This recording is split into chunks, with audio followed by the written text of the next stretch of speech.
Man keeps staring at woman. She bursts into tears when she finds out why. When this woman entered the local metro line from work to home, she had no idea that her life would change forever. It was just a simple trip from A to B. But this particular trip would turn into a nightmare in a hurry. And it all had to do with a man on board who couldn't stop staring at her. And when she found out why, tears were streaming down her face. It started out as just a typical day for the 38-year-old Becky. She was done with her shift at work and entered the metro station.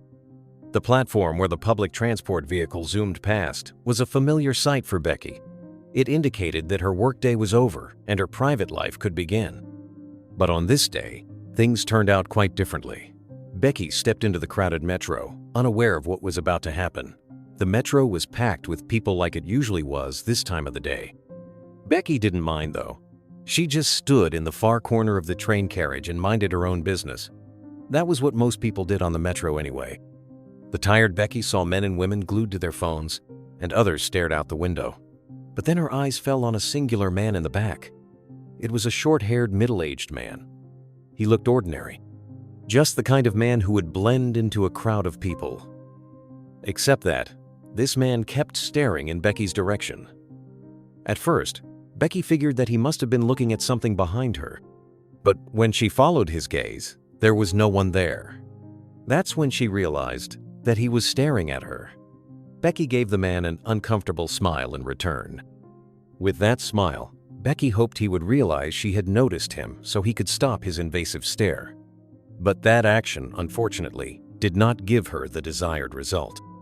The strange man just kept staring at her without blinking once.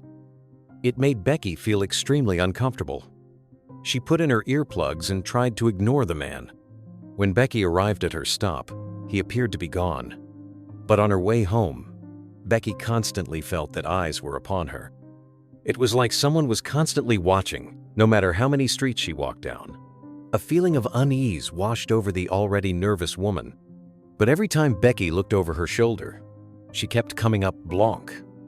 There was never anyone around, so Becky eventually told herself she was just imagining things. But this wasn't the end of it.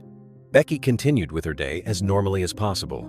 She tried some light reading and ended with a movie. But every time she tried to focus on these simple distractions, her mind returned to that man's face. It got so bad that the next day, when Becky needed to return to work, she dreaded the metro trip there. And rightfully so, because the moment she entered the train, the same man was there again. Becky felt her heart beating in her chest as she saw that the same man was staring at her the entire time once again. What did he want from her? It was unnerving. And even though the train was full of people who shielded her from the man, the sense of unsafely filled the poor woman's body. That's why when Becky finally arrived at work, she was ecstatic because this controlled environment felt safe. Becky got on with her day fine after that. She helped people with their problems, and when doing so, Becky hoped that this day would never end. That, unfortunately, was not the case. The hours seemed to fly by, and before Becky knew it, her shift had ended. And that meant that the safety net provided by her work did too. Becky needed to go home, which meant another metro trip. Becky stayed as long as she could, and when she eventually mustered enough courage, she left the building.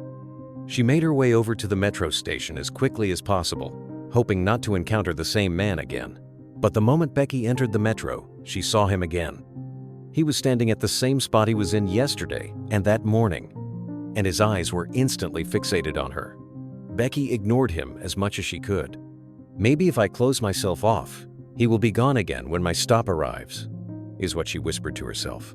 But this time was different. Because when the metro reached her final stop, he wasn't gone from her line of sight. No, quite the opposite. When Becky left the metro, he did so too, which added a new level of tension to her already stressful situation. This was new, and Becky did not like this development. The prying eyes Becky felt on her way home yesterday now sported a face that followed her every move. Becky quickened her steps as she tried to leave the platform in a hurry. But to no avail, because Becky saw that the man was walking behind her every time she looked over her shoulder. He kept his distance but followed her the entire time. Becky got into her head and convinced herself it was a coincidence. He probably used the same metro and got out at the same stop because he also needed to visit a place around her. Yes, that must be it. But that thought did not last long, unfortunately. Becky had just left the station and hurried her journey home. It was a 15-minute walk, but Becky was determined to do it in half the time. The nervous Becky felt her leg muscles burning as she tried to make it home in record time. With each corner she passed, she hoped that the man would not be there when she turned around. But after making it around 4 blocks of houses, the man was still there. He kept following her and stayed approximately 100 feet behind her, never coming closer but always matching her speed. What does he want from me? Becky quickened her steps once more. At this point, she was almost jogging, which looked awkward to people she passed. She had a warm winter coat on and held 2 heavy leather bags filled with rattling stuff in her hands. She wasn't exactly clothed for a workout, but Becky didn't care. She longed for the safe environment of her home, and she wanted to leave the intrusive man in her rearview mirror. But no matter how much effort Becky put into getting some distance between herself and the scary man, he kept following her, and he kept the same 100-foot distance the entire time. Whenever Becky stopped, he would also stop and just wander around the sidewalk. And whenever Becky would sprint, he would do the same. There is no denying it anymore. He is following me home, Becky spoke out loud. Becky had enough. She needed help, because this man wasn't going away. So, when the nervous woman looked over her shoulder one last time and saw the piercing eyes of the short-haired individual, she grabbed her phone from her bag. She needed to call the police and tell them that she was being threatened. While walking and looking forward, Becky fumbled around, trying to find her phone. She had already pressed 911 when Becky was ready to press the call button to speak to someone willing to help. But right before her finger pressed down, something happened. Becky was so distracted by the commotion that she did not pay attention to where she was walking. And that's when an uneven street tile made her fall over. Becky tumbled forward and just managed to catch herself in time. But her phone wasn't so lucky. The disorientated Becky got back to her feet as quickly as she could and reached for her phone on the ground. Luckily, the device was still intact and had no scratch on it.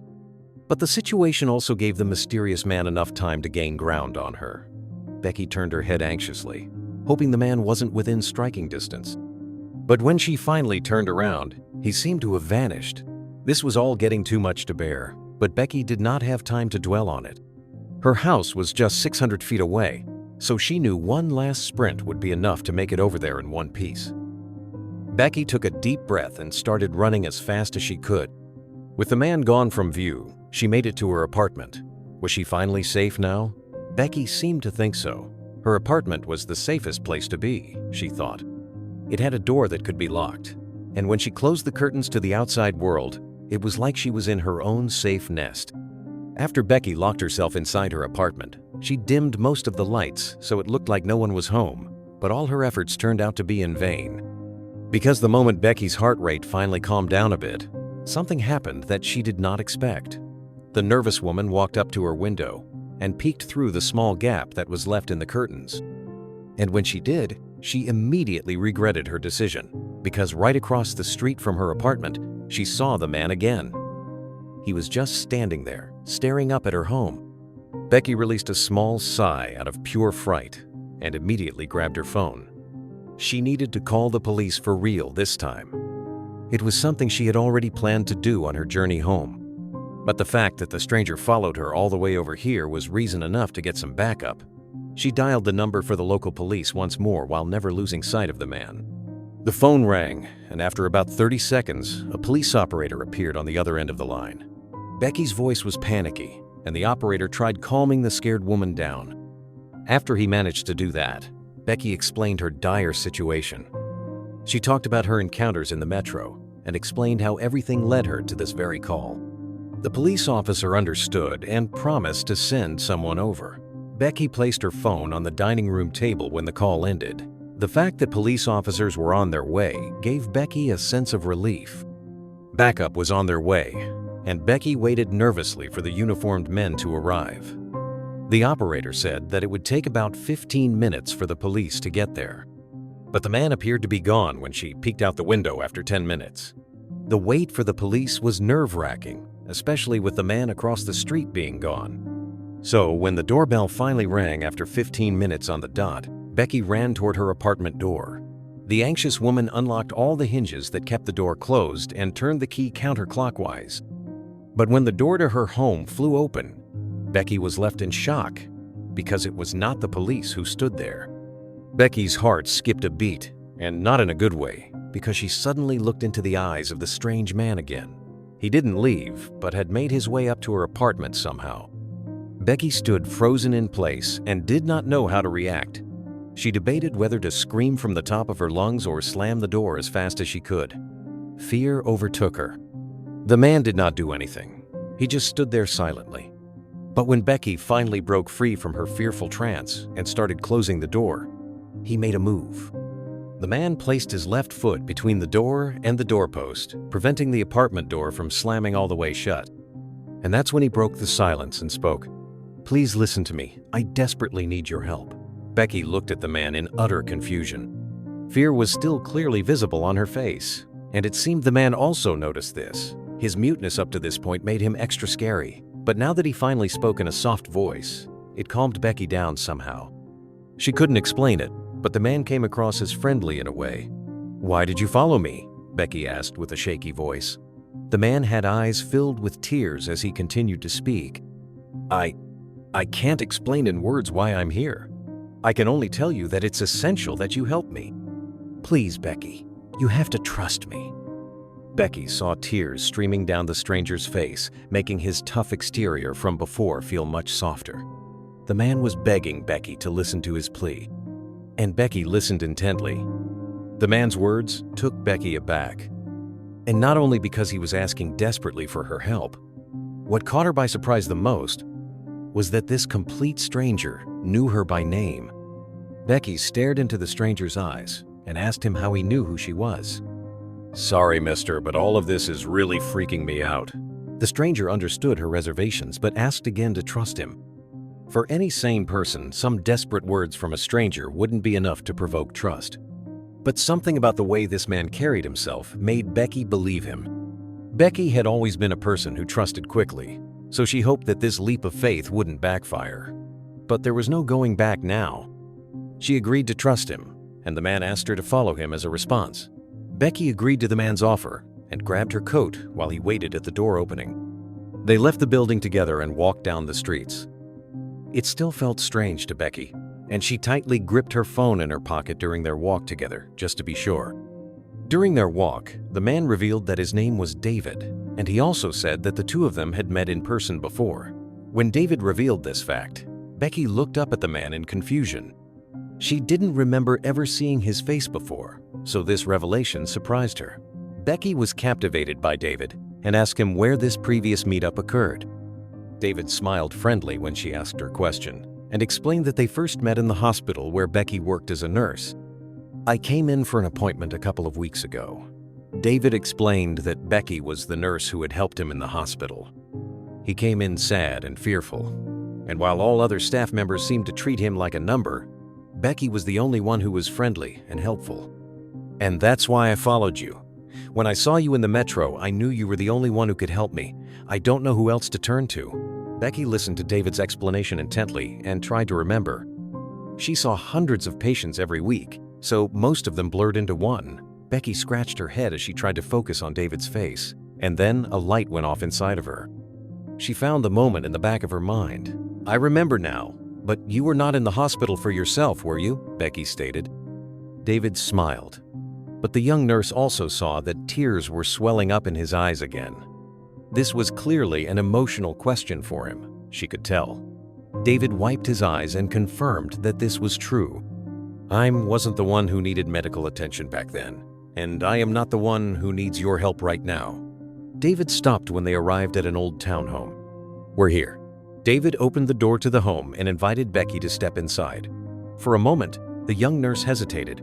Was she really about to enter an enclosed environment with a man she barely knew? She looked up at David, who was at least a full head taller than she was. But right before her heart rate shot up again, a voice was heard from inside the house. "David, is that you, my boy?" The voice that came from within the home was the sole reason he followed Becky, and the only reason she was at his place right now. David started crying, and the sight of this large man breaking down was enough for Becky to pity him. She agreed to come inside and stepped over the threshold. The house was very minimal, but when she entered the living room, she saw an elderly man. The old man lay in a worn-down hospital bed. Becky recognized it from her earlier years in intensive care. She estimated that he was around 70 years old, but he appeared much older at first glance. The man was pale like a corpse and was shaking immensely. It was a sad sight, even for a nurse who saw many sick people daily. "Who is this lovely girl, David?" the old man asked. The old man pushed his frail body upwards into a seated position to gaze upon Becky a bit better. His movements were slow, and they seemed to hurt him. David quickly rushed into the room when he saw the old man struggle. "Dad, don't push yourself. I will help you." While David lifted his father, he also introduced Becky. He explained that she was from the hospital and she was here to help. Becky looked at the duo with pain in her heart. "Hello, mister. Yes, my name is Becky, but I'm not sure yet how I can help you." Becky looked at David with questioning eyes, unsure of what to do. David then explained that his father had a rare condition that implicated his mobility and vital organ functions. It got progressively worse over the last 12 months, and they visited many hospitals because of it. But there was a problem. Even though David's father desperately needed help, and most hospitals agreed to meet with them, the visits always seemed to stop after that first initial visit. The old man needed very expensive and highly experimental treatment for his illness. And since both David's and his father's insurance didn't cover the procedure, they were always sent home with negative news. They were at their wits' end. Hospitals were reluctant to help the father-son duo. And while those medical facilities kept on rolling, David saw his father's condition worsen every day. "It was like none of those places took us seriously," David said with the saddest tone Becky ever heard. David said there was only one bright light in that entire year, and apparently it was Becky. "You were the only one who was generally concerned and interested in my father." Becky looked at the frail old man with a worried look. She found their story to be extremely sad, but she was lost on how to help in their situation. She was just a simple nurse in a hospital that also rejected them. David grabbed Becky's hand and begged her to take another look into his case. Maybe there was something else she could do. If not, the old man was as good as dead. This was all getting too much for the young nurse. Just a few moments ago, she feared for her life while running from a stranger. And now she was in the house of that same man, getting the request to save his dying father's life. Becky broke down in tears and agreed that the healthcare system failed this poor old man. "We can't leave him to his fate, but I don't know how to help." Becky rubbed her temples, trying to think of a solution to this dire situation. She knew she couldn't do much alone, but she promised to do everything she could to find help. "I can't guarantee anything, but I will see what I can do," Becky stated. Maybe some of her colleagues knew a way around the medical system. A way to at least make this poor old man's life manageable. Becky went home after that statement, and the very same evening, she hung on the phone with her best friend and colleague, Monica. The much older nurse had worked in the hospital for years and knew all the ins and outs of the place. But even though the story reverberated with her immensely, she also had to admit that she did not see how she could help David and his father. Becky was already expecting negative news from her friend, but wanted to try anyway. After that, she called some other hospital staff members, but got the same disappointing response every time. The only thing Becky could now do was hope for a miracle. The young nurse felt guilty for not being able to help David's father. So, to make up for it, she went by every day to provide daily pain relief. It was the only thing she could do for the poor old man because Becky knew that outside help wasn't coming. The young nurse took painkillers home from work and gave them to David's father daily. It eventually became a full routine where she cared for the old man's every need. But after a few weeks, she knew she had to pull the plug. She saw David's father's pain and saw it was getting worse. Becky remembered the day when she had to bring the bad news vividly. It was Thursday, and it was raining severely. The gloomy weather fit the mood she was in because she was about to break the news that her care was ending. This was never a long-term solution, but Becky hoped that her help would provide longer comfort than this. When Becky rang David's doorbell, she expected a sad face. But when David opened up and saw Becky, he was all smiles. Clearly, he had information she was unaware of, and Becky wanted to know what it was. "What is going on, David? Why are you smiling?" the curious nurse asked. But David did not answer her question. He simply invited her inside and offered the young nurse some celebratory cake. "Cake? What are we celebrating?" Becky did not understand. But even after that question, David did not answer. He was good at being mysterious. Becky knew that much. But this was just getting weird. The smiling David put down his cake after a few bites and hugged the confused nurse intensely. He said they would never have managed to pull this off without her help. Still, Becky had no idea what the smiling David was talking about. "What is all of this?" David then explained to Becky that his father was selected for the special treatment that could save his life, the one he was rejected from by multiple hospitals. "But how is this possible? You weren't insured for that, and you definitely can't pay for the treatment." David walked over to the computer and showed Becky a very special email. Apparently, Becky's calls to the hospital had more impact than she originally thought, because after she hung up the phone with her colleagues, the story spread like wildfire. Staff members told other people, and eventually, the story made its way to the newspaper. David opened up the news article on his browser and showed the entirety of the story to Becky. It was the entire heartbreaking story and more because it also had a call out for help to anyone willing at the bottom of the article. And as if by a miracle, that call out worked. "Just this morning, we received an email from a wealthy donor who was willing to help my father with the treatment. He doesn't want anything in return. He was just simply moved by our story. A story that would have never made it to the press if you didn't help." David smiled and cried at the same time. And afterward, he hugged Becky once more. Becky couldn't believe it. "Miracles do happen, I guess," was the only thing she said. Shortly after Becky's visit, David's father's treatment commenced. The old man was nervous because his frail condition made it even harder to get out of bed, let alone go to a hospital. But the old man mustered the strength to go with David and Becky by his side. And it was a good thing that he did. Because the treatment was a great success, David's father only needed one surgery to provide the initial boost toward his recovery and, afterward, a medicine trial of at least 6 months. David's father was allowed to go home the very same day, and Becky was already waiting for him when he got there. She promised to provide daily care during his recovery period. And so, a beautiful time together commenced. David's father recovered quickly and effortlessly from his surgery. And with the new experimental medicine trial and excellent care from Becky, he felt better in no time. After about a month, Becky only needed to stop by once a week to give the old man his injection. And every time she came by, she saw major improvements. So much so that after the 6 months were up, Becky's help was no longer required. The happy and satisfied nurse did come by every once in a while, though. But when she did, she wore her casual clothes. Becky had become great friends with both men during her time of care and loved coming over for coffee and a chat. David and his father were always happy to see her. Because she was their friend and savior, none of this would have happened if Becky had not trusted a stranger.